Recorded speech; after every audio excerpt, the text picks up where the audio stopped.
అదే RTV app వార్తల్ని క్షణాల్లో చదివే అవకాశం ఉంటుంది. ఒక న్యూస్ పేపర్, ఒక టెలివిజన్ ఛానల్ మీ చేతుల్లో ఎప్పుడూ ఉంటాయి. భారతదేశంలో పశ్చిమ బెంగాల్ కలకత్తా నందు ప్రభుత్వ ఆసుపత్రి నందు అంటే ఒక స్త్రీ వైద్యురాలు 32 సంవత్సరాల వైద్యురాలు డ్యూటీలో ఉండగా సెమినార్ హాల్ నందు కొందరు దుండగులు దారుణంగా పైశాచిక ఆనందాన్ని పొంది ఆమెను హత్య చేయడం జరిగింది. ఇది చాలా సిగ్గుపడవలసినటువంటి విషయం.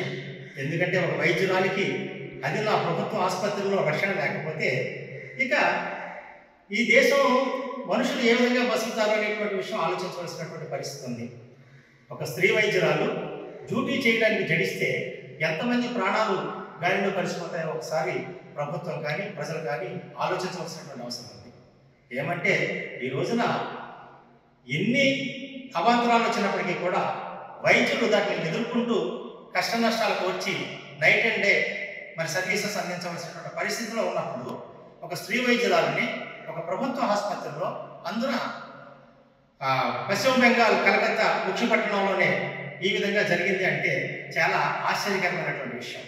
అంతేకాకుండా ఆమెను మానభంగం చేయడమే కాకుండా హత్య కూడా చేశారు. ఇది చాలా నిరసించవలసింది. ప్రజలందరూ కూడా దీన్ని నిరసించవలసినటువంటి విషయం. ప్రభుత్వ దృష్టికి ఇది ఎంతవరకు వెళ్ళినప్పటికీ కూడా ఇమీడియట్గా యాక్షన్ తీసుకుని ఇప్పటి వరకు ఒక 10 మందిని అరెస్ట్ చేసినట్టుగా తెలుస్తుంది. హాస్పిటల్కి సంబంధం లేనటువంటి వ్యక్తులు అంత అర్ధరాత్రి వేళ హాస్పిటల్లో ప్రవేశించవలసినటువంటి అవసరం ఏముంది? అలాగే హాస్పిటల్ అధికారులు ఏ విధంగా చేస్తున్నారు, అక్కడ పోలీస్ సిబ్బంది ఏం చేస్తుంది? ఈ విధంగా రక్షణ లేకపోవడం అనేది వైద్యులకు చాలా కాలంగా భారతదేశంలో జరుగుతుంది.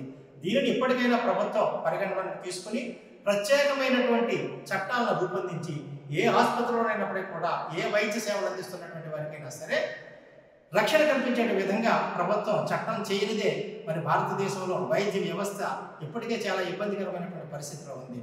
32 సంవత్సరాల వయసు ఉన్నటువంటి ఆ స్త్రీమూర్తి ఇంకా ఎంతో కాలం వైద్య సేవలు అందించవలసినటువంటి ఈ వయసు ఉన్నటువంటి వ్యక్తి అకాల మరణం అనేది చాలా బాధాకరమైనటువంటి విషయం. భారతదేశ ప్రజలందరికీ కూడా ఆమె ఆత్మశాంతి కలిగించాలని భగవంతుని ప్రార్థిస్తూ community paramedics and primary health care providers welfare association తరఫున మరి భారతదేశం అంతా కూడా the PF association of India అని ఇండియా స్థాయిలో ఉన్నటువంటి ఆర్గనైజేషను భారతదేశం అంతా అలాగే ఆంధ్రప్రదేశ్లో కూడా మేము నల్ల బ్యాడ్జీలు తగిలించుకుని సమావేశాలు నిర్వహించి నిరసన తెలియజేస్తున్నాం. అలాగే రేపు ఉదయం నుంచి సాయంత్రం వరకు కూడా మా ప్రాథమిక సర్వీసెస్ కూడా నిలుపుదల చేసి ప్రభుత్వానికి నిరసన తెలియజేయడం కోసం మా ప్రయత్నం మేము చేస్తున్నాం. మనసున్న ప్రతి ఒక్కరూ ఆలోచించగలిగేటువంటి ప్రతి ఒక్కరూ కూడా దీనికి నిరసన తెలియజేయాలి.